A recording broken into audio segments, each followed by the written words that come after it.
କିଞ୍ଚିଙ୍ଗଲିଙ୍ଗ ବନାଞ୍ଚଳରେ ବନ ବିଭାଗର ଜଙ୍ଗଲ ନଷ୍ଟ କ'ଣ ରହିଛି ସତ୍ୟତା? ଗଜପତି ଜିଲ୍ଲା ମହେନ୍ଦ୍ର ବନାଞ୍ଚଳ ଅନ୍ତର୍ଗତ କିଞ୍ଚିଙ୍ଗଲିଙ୍ଗ ବନାଞ୍ଚଳରେ ବନ ବିଭାଗର ଜଙ୍ଗଲ ନଷ୍ଟକୁ ନେଇ ବିଭିନ୍ନ ଆଲୋଚନା ଏବଂ ସମାଲୋଚନା ଚାଲିଥିବା ଦେଖିବାକୁ ମିଳିଛି। ଉକ୍ତ ଜଙ୍ଗଲକୁ କେହି କାଠ ମାଫିଆର କାମ କହୁଥିବା ବେଳେ କେହି ଏହାକୁ ବନ ବିଭାଗ ପକ୍ଷରୁ ଏହି ଜଙ୍ଗଲ ନଷ୍ଟ କରିଦେଇଥିବା ଅଭିଯୋଗ ହୋଇଛି। କିନ୍ତୁ ଅନ୍ୟପଟେ ଏହା ଅନାବନା ଗଛଗୁଡ଼ିକୁ କାଟି ମୂଲ୍ୟବାନ ଗଛ ଲଗାଇ ନୂତନ ଜଙ୍ଗଲ ସୃଷ୍ଟି କରିବା ପାଇଁ କରାଯାଉଥିବା ସ୍ଥାନୀୟ ଅଞ୍ଚଳବାସୀ ତଥା ଲଟି ଗାଁ ଲୋକେ କହୁଥିବା ଦେଖିବାକୁ ମିଳିଛି। ଏପରିକି ସେଠାରେ କାମ କରୁଥିବା ଲଟି ଗାଁ ଲୋକେ ଏହା କେବଳ ଏକ ଗୁଜବ ସୃଷ୍ଟି କରାଯାଉଛି ବୋଲି ନିଜର ମତ ରଖିଛନ୍ତି।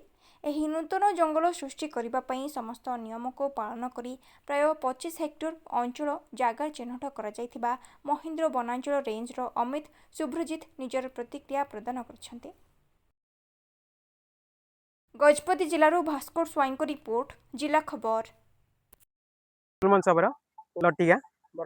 ଲଟିଆର ଅଛି ଲଟି ଜଙ୍ଗଲରେ କେ ଗଛର ବିଖାଇନି କିନ୍ତୁ ଆମେ ସଫା କରିକି ଆମେ ଏଇଟା ନିଆଁ ଲଗାଇବାକୁ ଆମେ ଆଗ କହିଲୁ। ସେଥିପାଇଁ ଆମେ ଏଇଟା କୁଡ଼ିବାର ଅଛି, କୁଡ଼ିକି ଆମେ ଗଛ ଲଗାଇବା ପାଇଁ ବୋଲି ଆମେ କୁଡ଼ି ଅସୁବିଧା ହେବା ବୋଲି ଆମେ ଏଇଟା ଲଗାଇଲୁ। ଆମେ ଯଦି ନ ଲଗାଇଲେ ଅସୁବିଧା ବହୁତ ଲଟି ତ ତାପରେ ଏ କଣ୍ଟା ଗଛ ବେଶୀ ଥିଲେ, ସେଥିପାଇଁ ବୋଲି ଆମେ ଏଇଟା ସଫା ସୁତୁରା କରିକି ଆମେ ଲଗାଇଲୁ। କିଛି ଆମେ ସଣ୍ଡନ କାଠ ବା ଟେଙ୍କି କାଠ ବା କୋଉ ମୂଲ୍ୟବାନ ଗଛ ଆମେ କଟା ଯାଇନି।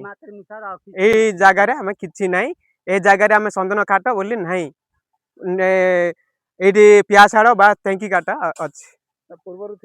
ନାଇଁ ନାଇଁ ଏଇଠି ପୂର୍ବରୁ ନଥିଲା, କିନ୍ତୁ ଆମେ ସାଇବାମ୍ବରେ ଯୋଉଠି ଆମେ ଗଛ ଏଇଠି ଘର ତିଆରି ହେଇଛି ସେଇଠି ଆକା ସନ୍ଦନ କାଠ ଅଛି। ଏଇ ଜାଗାରେ ସନ୍ଦନ କାଠ ନାହିଁ ବା ବାସନା ସନ୍ଦନ ମଧ୍ୟ ନଥିଲା। Mahendra range officer Amit Subrajit. ସେଇଟା ଆକ୍ଚୁଆଲି ଆମର ଗୋଟେ ପ୍ଲାଣ୍ଟେସନ୍ ସାଇଟ୍ 2026ରେ ପ୍ଲାଣ୍ଟେସନ୍ ହେବାର, ଜୁଲାଇରେ ପ୍ଲାଣ୍ଟେସନ୍ ହେବା ପାଇଁ ସେଇଟା ଆପ୍ରୁଭାଲ୍ ନିଆଯାଇଥିଲା। ଆଉ ସେଇ ପରିପ୍ରେକ୍ଷୀରେ ହିଁ ସେ ଜାଗାରେ ଆମର ପ୍ରି ପ୍ଲାଣ୍ଟିଂ ଅପରେସନ୍ସ ଯେଉଁଗୁଡ଼ା ଅଛି ସେ କାମ ଗୁଡ଼ା ଚାଲିଥିଲା।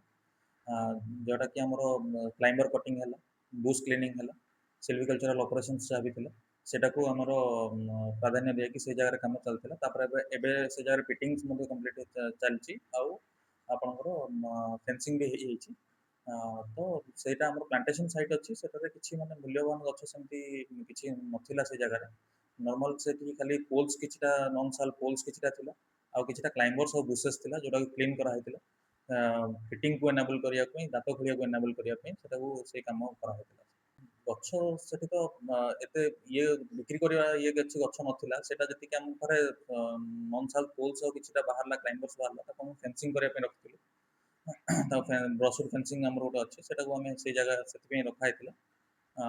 ଆଉ ଏମିତି କିଛି ବିକିବାର କିଛି ଆସିନି। କମ୍ପ୍ଲିଟ୍ ପ୍ରୋଟେକ୍ସନ୍ କ୍ୟାମ୍ପ ଅଛି ଆମର, ପିଲାମାନେ ସେଇ ବୁଲୁଛନ୍ତି ସେ ଜାଗାରେ। ତ କାଠ ମାଫିଆ ମାନଙ୍କର ସେମିତି କିଛି ମାନେ ଆସିବାର ଆମ ପାଖରେ କିଛି ନଜର ନାହିଁ, କାରଣ ଆମର ପାଟ୍ରୋଲିଂ କଣ୍ଟିନ୍ୟୁଅସଲି ସେ ଜାଗାରେ ହେଉଛି।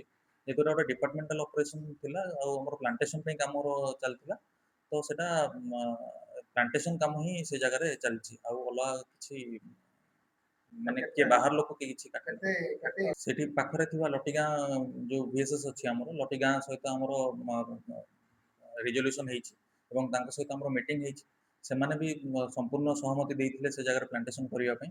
ତାଙ୍କ ସହମତି ନେଲା ପରେ ତାଙ୍କର ସହଯୋଗରେ ହିଁ ଆମେ ସେଠି ପ୍ଲାଣ୍ଟେସନ୍ କାମ ଆରମ୍ଭ କରିଥିଲୁ। ଆଉ ସେଟା ଆମର ଗୋଟେ 25 ହେକ୍ଟର୍ସର ସେଟା ଗୋଟେ ପ୍ଲାଣ୍ଟେସନ୍ ଅଛି, ANR ୱିଥ୍ ଗ୍ୟାପ୍ ପ୍ଲାଣ୍ଟେସନ୍। ଆମେ ଯୋଉଠି ଆମକୁ ଗ୍ୟାପ୍ ମିଳିଛି ସେଇ ପ୍ୟାଚେସ୍ରେ ସେଇ ଜାଗାରେ ଆମେ ଗଛ ଲଗେଇବୁ। ପାଖାପାଖି 12,500 ଗଛ ସେଇ ଜାଗାରେ ଲାଗିବ।